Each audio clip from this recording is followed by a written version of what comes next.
रडलो जेव्हा अंतःकरणातून, स्वामी आले शब्दाविना स्पंदनातून, निस्वार्थ अश्रूंनी ओळखती ते, क्षणात फिरवी जीवनाचं फासलेलं चक्र ते.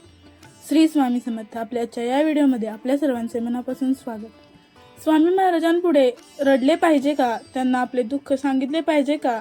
आणि ते सांगितल्यानंतर त्यांच्यापर्यंत पोहोचतं का? तर हो, ते त्यांना कळतं आणि ते त्यावर तुम्हाला उपायही देतात.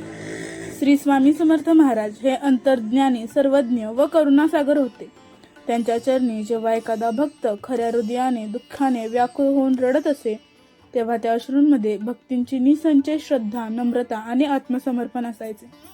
स्वामी महाराजांसमोर रडल्यावर काय घडायचं? स्वामींचं अंतःकरण द्रवायचं. जेव्हा एखादा भक्त निष्कपट भावनेने रडायचा, तेव्हा स्वामी महाराज प्रसन्न व्हायचे. अशा भक्ताच्या अंतःकरणातील भावना ते तात्काळ जाणायचे आणि त्याच्यावर कृपा करायचे. मुक करतो वाचिल. स्वामी महाराज स्वतः म्हणत, मी त्या भक्ताचे अश्रू वाचतो. मला शब्द नकोत, मला भाव पुरेसा आहे. स्वामींच्या कृपेची सुरुवात. अश्रू हे स्वामींना साथ घालतात. अश्रूंमध्ये जेव्हा अहंकार विरघळतो, तेव्हा ते स्वामींच्या कृपेला पात्रत्व मिळवतात. त्यावेळी स्वामी मनशांती, आरोग्य आणि समस्यांवर मार्ग अथवा थेट चमत्कार रूपात कृपा करतात. यावरच आधारित काही भक्तांचे काही अनुभव आहेत, ते मी तुम्हाला सांगते. एका स्त्रीची कहाणी. ती फार दुःखी अवस्थेत स्वामींच्या समोर रडायला लागली. काहीच सांगितलं नाही, फक्त त्यांच्या पायावर डोकं ठेवून रडली. स्वामी म्हणाले, अगं बाई, किती रडतेस तू? तुझं सगळं होईल बरं. काही दिवसातच तिचं आयुष्य पालटून गेलं होतं. एका तरुणाचा अनुभव. तो म्हणाला, स्वामी आता नाही सहन होत, तुमच्याशिवाय दुसरं कोण आहे? आणि अश्रूंनी डोळे भरले. स्वामींच्या डोळ्यातही पाणी आलं. त्यांनी फक्त हात वर केला आणि त्या तरुणाला आयुष्यभरासाठी समाधान आणि दिशा मिळाली. या सगळ्यात महत्त्वाचा म्हणजे स्वामींचा शब्द. चरित्र सारामृतात स्वामी म्हणतात, भक्तांच्या अश्रूंमध्ये मजला वंदन वाटते, तेच माझं अर्घ्य आहे.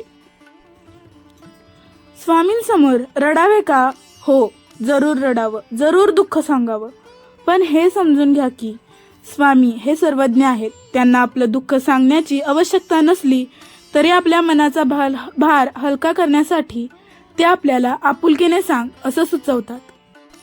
ते आईबापासारखे आहेत आणि भक्ताच्या अश्रूमागील भावना त्यांना अत्यंत प्रिय असते. रडावं का? हो, पण अश्रू हे असहाय्यतेचे नसावेत, तर समर्पणाचे असावेत.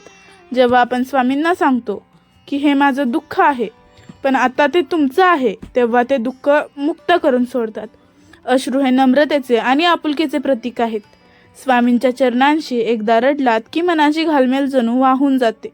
दुःख सांगावं का? सांगावं, हो, पण त्यात तक्रार नसावी, विश्वास असावा. जेव्हा आपण स्वामींना सांगतो की मला त्रास होतोय, तेव्हा ते म्हणतात, माझं लेकरू त्रास खाईल, मी आहे ना. दुःख सांगणं म्हणजे त्यांच्यावर विश्वास दाखवणं. हे माझं आहे, पण आता मी ते तुमच्यावर टाकतो, ही भावना असायला पाहिजे. स्वामींचा एक दृष्टिकोन आहे. स्वामी म्हणतात, माझ्या भक्तांना रडू नये, पण जर त्याचं अंतःकरण भरून आलं तर तो अश्रू मला वंदन वाटतात. शेवटी करावं काय? स्वामींच्या चरणी मन मोकळं करा. रडणंही चालेल, बोलणंही चालेल, पण ते समर्पणातून असावं. दुःख त्यांना सांगा, पण त्यात विसावून जाऊ नका, कारण स्वामी म्हणतात, मी आहे, मग चिंता कशाला? या सगळ्यात एक मंत्र लक्षात ठेवा. स्वामींना काही सांगायचं नसतं.